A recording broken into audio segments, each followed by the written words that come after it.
안녕하세요. 유명숙입니다. 요즘 저의 일상은 줌 강의를 준비하는 일에 거의 대부분의 시간을 할애하고 있습니다. 저에게 있어서 줌 강의가 그만큼 어려운 일이란 뜻이기도 하죠. 나름 준비를 하고 강의를 했음에도 끝나고 나면 늘 부족했다는 생각이 드는 겁니다. 이 일로 갈등을 느끼고 힘들어하는 저에게 남편이 한마디를 합니다. 제 안에 복음의 DNA가 활동을 하고 있다는 거예요. 한 4년 습관처럼 강의를 하면서 일부 보링하다는 생각도 했었는데 또 다른 장벽을 만난 거죠. 20여 년 방송을 하면서 나름 경력을 쌓았다 싶었는데 정신이 번쩍 드는 겁니다.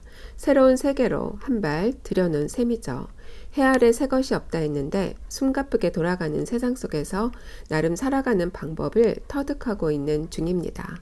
오늘 소개해드릴 묵상 에세이는 교회는 이긴다 라는 책입니다. 이 책은 오카누 목사님이 1980년대 초에 설교한 사도행전 강해를 묶어서 정리한 책입니다. 예수님이 부활을 하시고 120일 지나서 성령이 강림한 후에 변화된 제자들이 예루살렘의 교회를 개척했죠. 그렇게 탄생된 초대교회지만 내부의 진통과 외부의 핍박에 부딪히면서 다양한 변화를 겪고 성장을 했습니다. 이 책에서는 오늘날의 교회가 참된 모습을 갖추고 있는지를 점검하고 세상을 이기는 교회가 되기 위해서는 어떤 모습을 갖추어야 할지 40여 년 전, 지금은 비록 고인이 되신 분의 말씀이지만 시대를 넘어서 진정한 교회와 교인이 나갈 방향이 무엇인지를 성경적 통찰로서 제시해주고 있습니다. 우리가 입을 열어 복음을 전해야 하는 이유가 무엇인지에 대한 목사님의 이야기를 들어보겠습니다. 예수라는 말, 십자가와 부활이라는 말이 믿는 사람의 입에서 비록 서툴거나 논리적이지 않게 나와도 그 말의 위력이 얼마나 강한지 핍박 아니면 구원 둘 중 하나로 나타납니다. 그 말은 비 없는 구름처럼 그저 지나가지 않고 듣는 자가 구원받고 돌아오거나 거부하는 자가 이를 갈고 대항합니다. 그러니 어느 편을 택하겠습니까?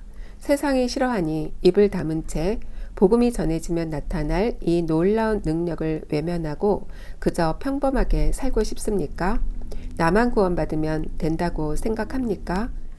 아니면 세상으로부터 미움받고 멸시받고 핍박받아도 한 영혼이 그리스도께 돌아오는 능력을 체험하고 싶습니까? 우리는 양자택일해야 합니다. 침묵하면 안 됩니다. 아무리 예수 믿는 사람이 온 사방으로부터 욕을 먹는다 할지라도 할 말은 해야 합니다. 어떤 지도자가 실수했다. 어떤 교회가 부패했다. 기독교인의 반 이상이 썩어서 냄새가 난다 할지라도 썩지 않은 나머지 사람은 말해야 합니다. 마지막 때기 때문입니다. 중요한 것은 우리가 입을 열어 말해야 한다는 사실입니다.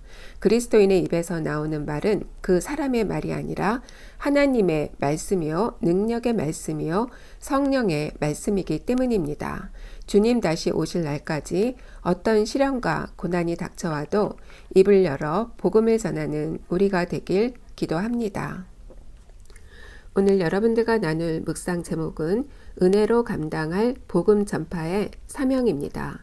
예수님은 이 땅에 오셔서 천국 복음을 전파하시고 병든 자를 고치시고 귀신 들린 자를 낫게 해주셨어요. 그리고 복음을 전파할 제자들을 차근차근 부르시고 그들에게도 귀신을 쫓아내고 병 고칠 능력을 주셨죠. 예수님이 행하신 일을 제자들도 할 수 있도록 권세를 주신 겁니다. 세상 가운데 있었던 그들은 주님의 은혜로 부르심을 받았고 동시에 세상을 향해 보내심을 받은 거죠. 창세기 12장 1절에서 하나님은 세상 가운데 있었던 아브라함을 부르셔서 큰 민족, 즉 이스라엘 나라를 이루게 하셨고 다시 세상을 향해 복의 근원이 되라고 하셨어요. 이것이 그들의 정체성이고 사명이었죠. 주님은 하늘로 승천하시기 전 오직 성령이 임하면 권능을 받고 사마리아와 땅끝까지 이르러 내 증인이 되라고 하셨어요. 주님의 명령대로 이 땅에 교회가 세워지고 복음이 전파되었죠.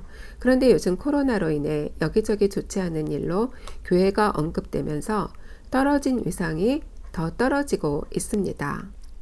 이런 상황 가운데 복음의 능력이 과연 얼마나 나타날까요?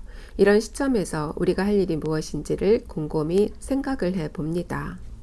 성령의 권능을 받고 변화되어진 제자들에 의해서 세워진 예루살렘 교회가 내부의 진통과 외부의 핍박에 의해 다양한 변화를 겪으면서 성장을 했듯이 지금의 복잡한 상황을 초월하고 주님의 지상 명령만을 기억하며 복음의 본질이 무엇인가를 깨닫고 그것을 지켜 행하는 자가 되어지기를 소망합니다. 여러분들 다음 시간까지 샬롬.